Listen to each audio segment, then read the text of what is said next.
I met a nanoscientist at Cornell University who had a really interesting story. He had discovered with his graduate student how to make the world's thinnest glass. It was only 1 atom thick. The top of it was the same atom as the bottom of it. And he called it two-dimensional glass. It was an amazing thing. Nobody had ever found a way to make glass this thin before. And it was picked up by one scientific journal.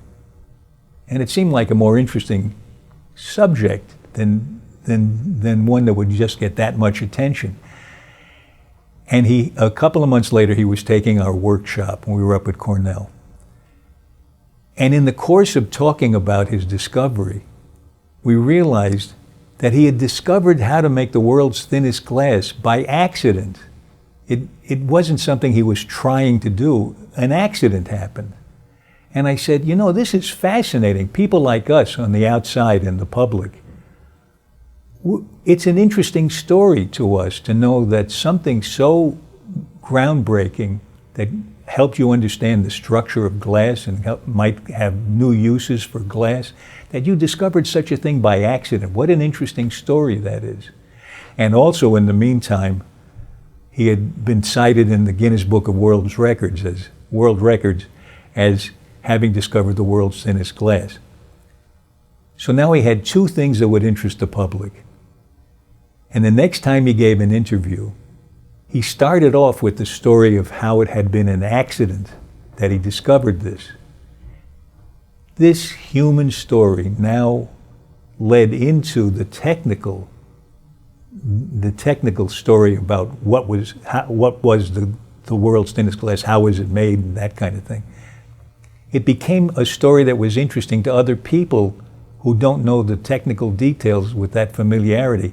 And now his story about discovering the glass was picked up by websites and newspapers all over America, all over Great Britain, and venture capitalists started calling him, asking him if they could commercialize this process. Just starting with a human story that people on the outside of your work are interested in, because we're all human and we all think in stories. And every experiment has a story. Every life in science has a story. And it's so common to hear people when you say to them in a workshop, tell me your story. They say, oh, I don't have a story. Yes, you do. What's fascinating to you when you really think about it, about how you got from here to there? And the most important thing about a story, it turns out, to me anyway, is the obstacle that you found yourself facing as you were trying to get to your goal. The story is not, I wanted to get to Toledo, and I went and I got there. That's okay. It's not much of a story. The story is, I was headed toward Toledo and the airplanes were shut down. The cars were shut down. The railroad was shut. How was I going to get to Toledo? That's an interesting story, and I want to listen to that. If in the course of that it turns out you discovered a new way to get to Toledo, I want to hear it.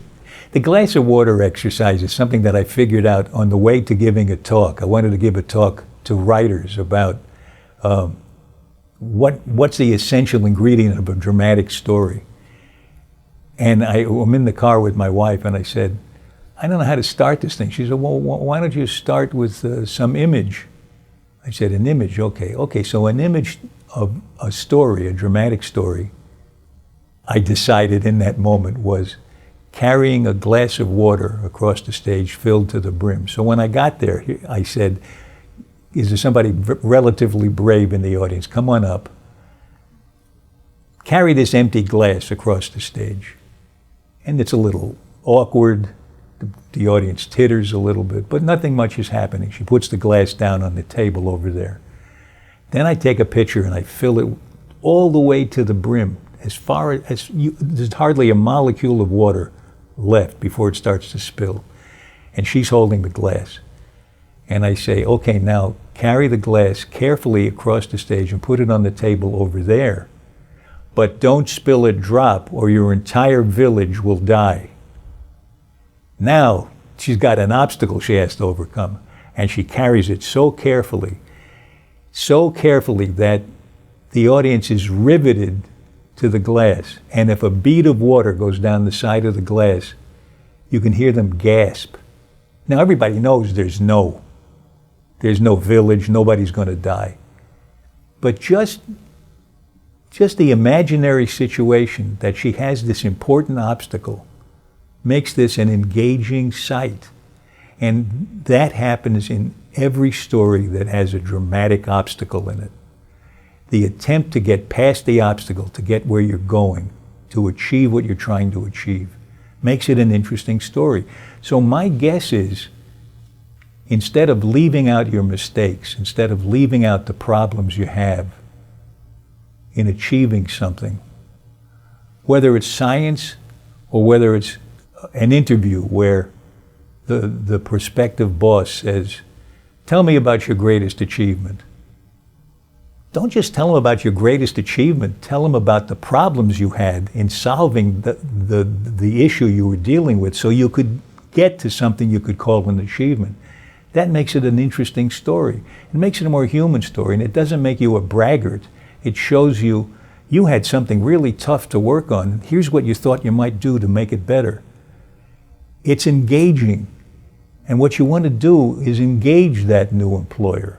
You don't want to just give him the facts. Here are the facts. You ought to hire me. He's going to work with you. He's going to work with a person. Give him the person. And the scientist gives the audience the person and how they felt and what they went through as they were accomplishing this important discovery. We're going to take it in better. We're going to understand it better, and we're going to remember it.